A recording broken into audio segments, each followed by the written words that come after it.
И тъй на 2 юни, един ден след деня на детето Джартов, нали, деденци, тук габровската група налягали като воловарски масти.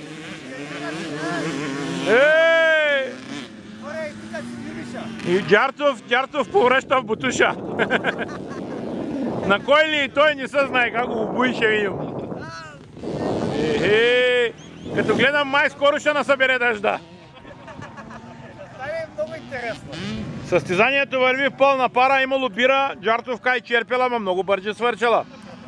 Той като и разбрал, че я дава той на муфта и той си я изпил сам. Малките карат, байраците се веят, положението е надпорчено. Дял поп, що не говорите с вас, ба? Има важни божествени дела. Какво днеска да не е? То малка, то днеска за душница. Да. Добре.